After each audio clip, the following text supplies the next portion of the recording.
Bonjour à tous, bienvenue dans cette vidéo où on va voir aujourd'hui comment importer les données directement de Google Analytics dans R afin de les utiliser et de les analyser. Donc pour faire ça, on va aller dans R et on va utiliser un package qui s'appelle Google Analytics R. Donc tout simplement, il faut aller dans Package, ensuite dans Install. Et ici, donc on va taper Google Analytics R. Voilà, on va copier ça. Ensuite, donc on va cliquer sur Install.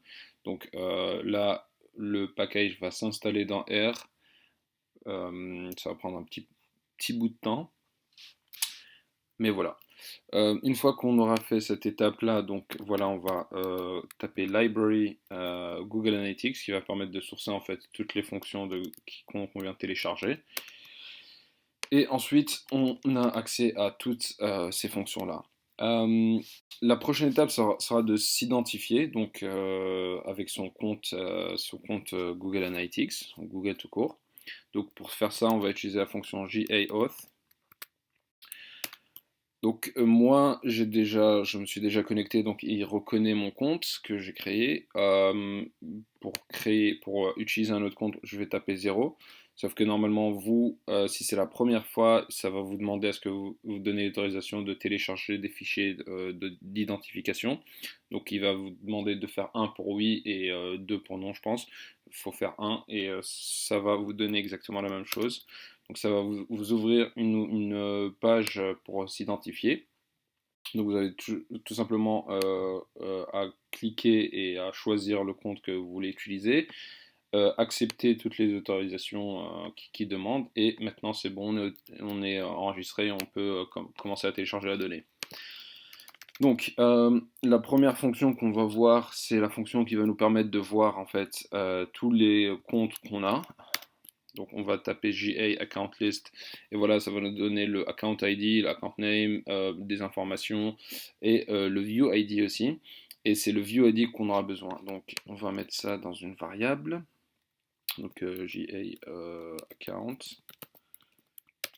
Et donc voilà, on aura une table de tous les comptes et les views qu'on a besoin. Moi je vais utiliser ce view ID.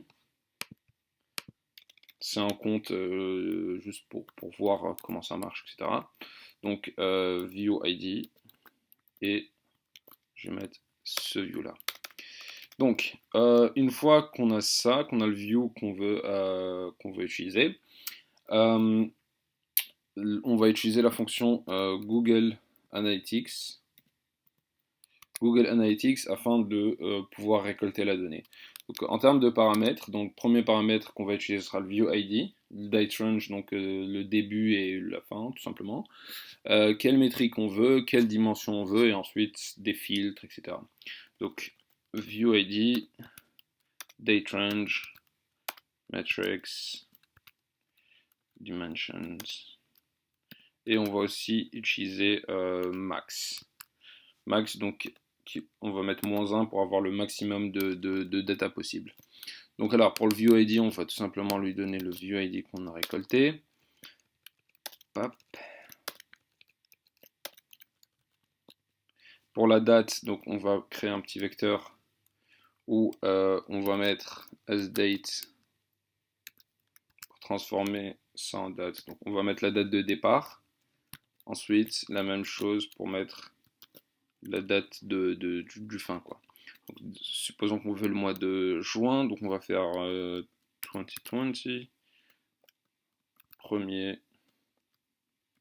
one, et ensuite on va faire la même chose pour la fin jusqu'au 31. En termes de métriques, donc pour les métriques, il y a un outil qui est très très puissant, qui est tout simplement d'aller sur Google et taper GA Metrics and Dimension API. Et en fait, vous allez avoir toutes les dimensions ici et toutes les métriques. Par exemple, si on veut aller voir par rapport aux sessions, on peut avoir les dimensions de la session et les différentes métriques. Si on veut user, on va avoir les dimensions du user et les différentes métriques. Donc, supposons qu'on veut, là, on s'intéresse aux sessions, aux sessions. Donc, on va aussi créer un vecteur, chaîne de caractères, où on va mettre les sessions, On va mettre le bounce rate. Ça sert à rien de garder le JA. Et on va mettre aussi average session duration. Donc voilà en termes de métriques.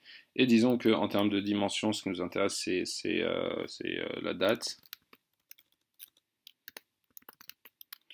Ensuite, on a juste à exécuter le code et il nous rend donc la donnée qu'on veut. Donc pour chaque différente date, le nombre de sessions qu'il y a eu, le bounce rate, le average, bien sûr, c'est des chiffres fictifs. C'est des chiffres faibles parce que c'est un site fictif que j'ai créé. Donc voilà, ensuite on a tout simplement à storer ça dans une data frame et c'est bon, on l'a. Donc voilà, j'espère que cette vidéo vous a servi. Si vous avez n'importe quelle question, n'hésitez pas à me les poser sur le commentaire. Si vous avez, si ça répond vraiment à votre besoin, n'hésitez pas aussi à me le dire. Moi, je lance cette chaîne-là où je crée des tutoriels et je parle de tout ce qui est autour de la data, notamment tout ce qui est data analyse dans le digital marketing. Donc, si ça vous intéresse, n'hésitez pas à vous abonner. Merci et à la prochaine vidéo.